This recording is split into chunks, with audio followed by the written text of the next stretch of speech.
Assalamualaikum warahmatullahi wabarakatuh.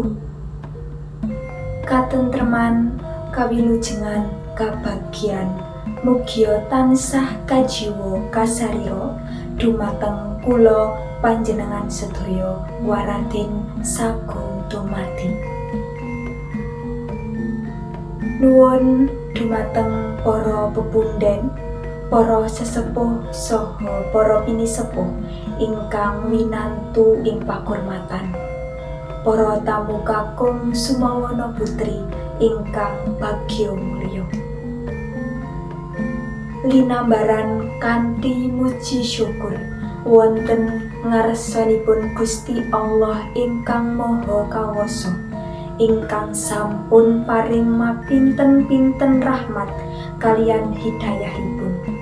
Katitik wekdal menika kula lan panjenengan sedaya saged kempal manunggal wonten dalemipun Bapak Juwono Sulistyo saperlu mahargya adicara tedhak siten putrinipun nuninggih Adik Zahra Ramadhani.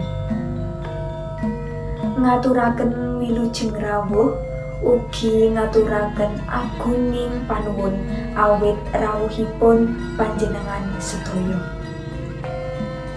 Para rawuh ingkang winantu ing pakurmatan, kula ingkang jinejer minangka pranata adicara keparenga badhe ngaturaken menggah rantamaning adicara ingkang badhe kalampahan wonten ing dinten menika.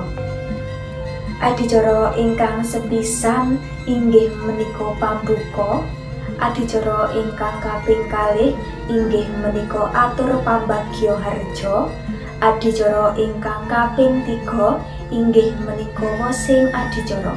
Lajeng ingkang pungkasan inggih menika panutup.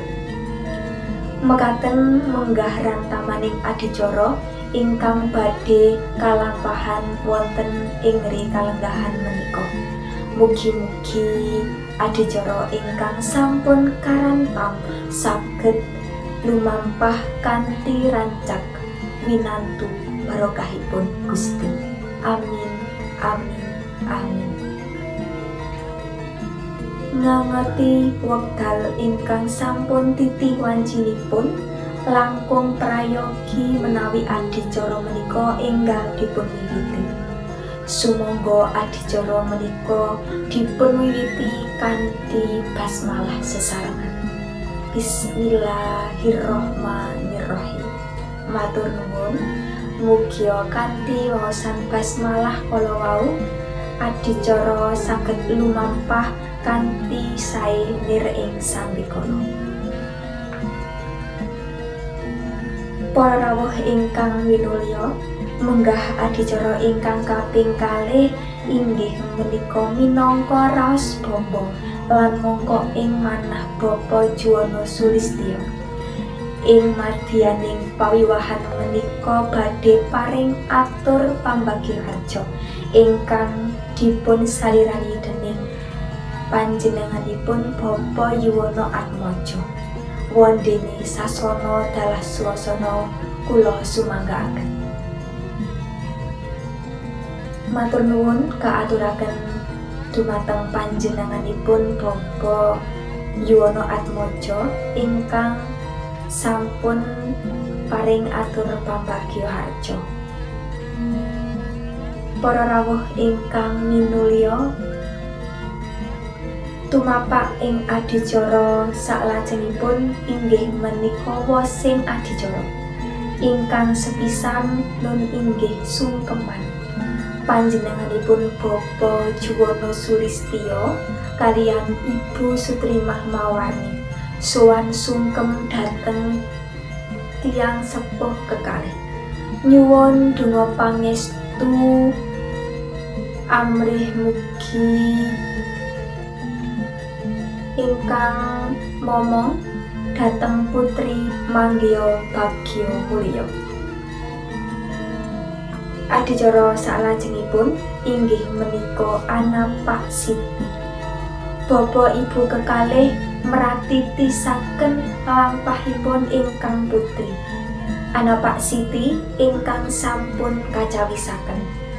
Menika ateges bilih gesangipun manungsa kawiwitan saking Siti lan benjang wangsul malih dhateng Siti utawi bumi.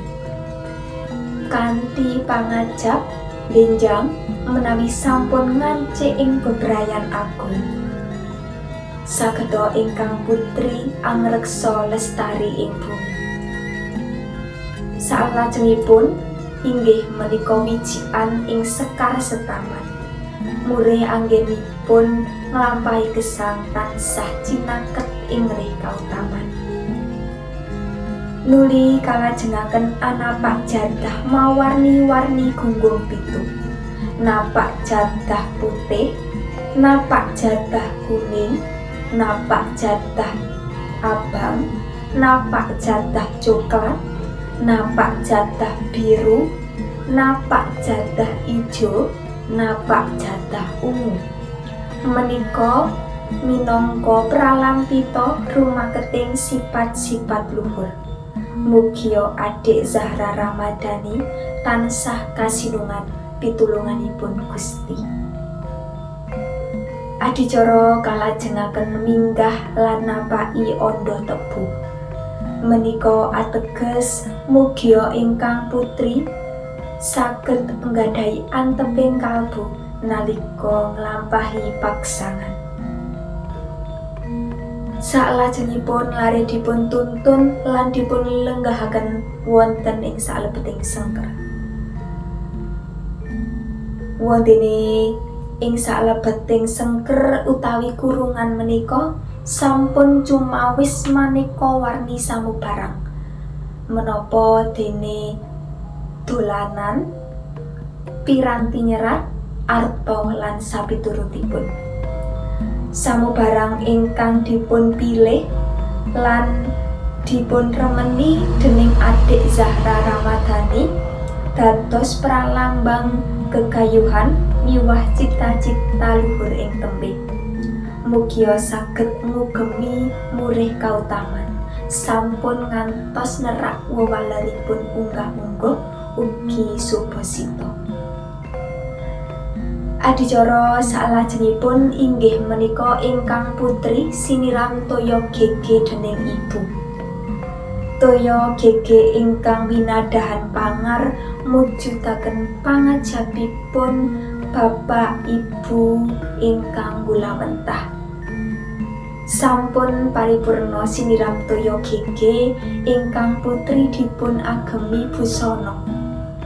Sinambi ingkang putri dipun agemi busana, eyang putri kekalih nyebar udik-udik. Adicara salajengipun inggih menika sungkeman. Sampun rinasuk ageman ingkang indah. Pramila Adik Zahra Ramadhani sowan dhateng eyangipun kekalih kanthi bapa ibu. Anggenipun sowan kanthi ateken tebu ingkang rinengga gedhang raja miwah jinangkepan ingkung estining driya gegadang manggih raharja lan mugi tansah manembah lan manah. Sampun kepareng sungkem nuwun donga pangestu dhateng eyangipun kekalih.